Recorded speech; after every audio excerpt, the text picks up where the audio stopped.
तमाम भोजपुरी के सुने वाला, जाने वाला, पहचाने वाला जरिया और खास के समस्त जनता के विजय चौहान की तरफ से अपना मंच के माध्यम से सादर प्रणाम। आज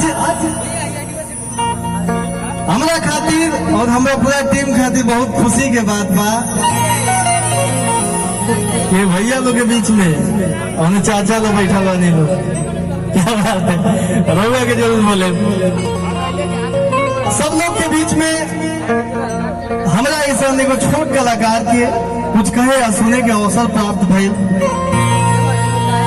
हमनी के एगो मुंडन के उपलक्ष्य में आयल बन। भैया बोलो अंदर आ जाइलो ना, आ जाइलो। हेलो हेलो ठीक, हेलो ठीक ठाक। ए चाचा गमछी वाले आ जाइए, अंदर आ जाइए, आ जाइए, अंदर आ जाइए। ए भैया हाँ, अंदर आके जमीन खींची बच जाइए। सबसे पहले हमारे जितना भी भैया लोग हमारे साथ म्यूजिक से संगत करता नहीं लोग, सब लोग के तहे दिल से धन्यवाद कहे। वो लोग बड़ा बढ़िया बजाता नहीं लोग।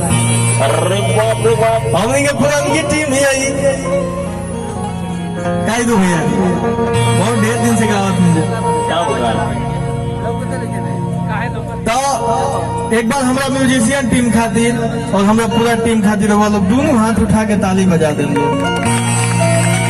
अभी कुछ ही क्षण में शिल्पी राज जी के आगमन हुई मंच पे, तब तक हमारा तरफ से दो चार गो गीत से सेवा रही। हमनी के मुंडन के उपलक्ष्य में आयल बनी जा कहीं जा, आगे चल के गाना बजाना के साथ साथ सोहर भी हुई। चलिए सबसे पहले कार्यक्रम के शुरू करते हुए हमारा तरफ से शंकर भैया चपले रहे, चपले रहे एगो भजन, ओकरा बाद जैसन फरमाइश होके हमनी के बीच में बिहार यूपी के टॉपर हमार जिया खान जी पहुंचा तानी, बबली दीवानी, सब लोग के हम स्वागत करता नहीं अपना मंच पे। साइकिलिया पर से उतर के अंदर आ जा मर जाए, तू क्या आती है चार पहले बार। हाँ जे भी रोड पे खड़ा बा सब लोग से आग्रह करें, विनती करें, आगे रहुआ लोग समियाना में बैठी लो। समियाना में ओम जयंती मंगला काली,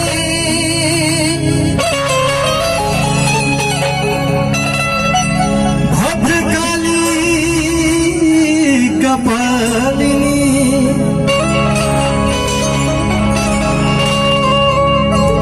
दुर्गा क्षमा शिवा धात्री,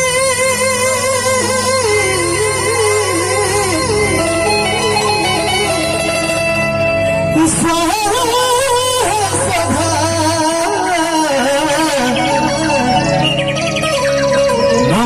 नमस्तुते।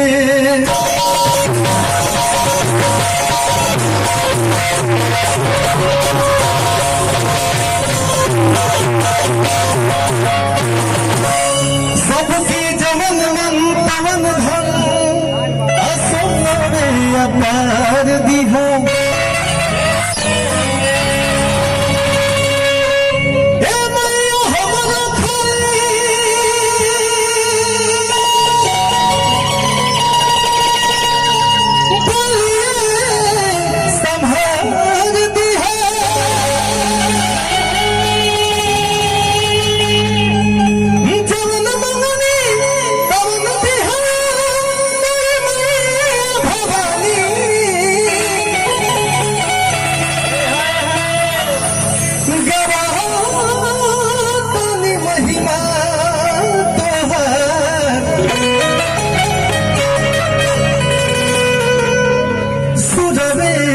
संभाल दी हो।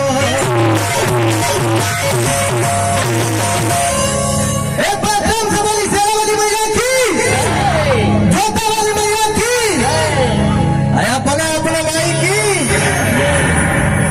दुनिया में सबसे बड़का अपन भाई, ओकरा बाद कौन भाई? बाप रे बोहिया में कूद जेबू तो और नहीं, तुम नहीं। चला, बहुत सुंदर प्रस्तुति।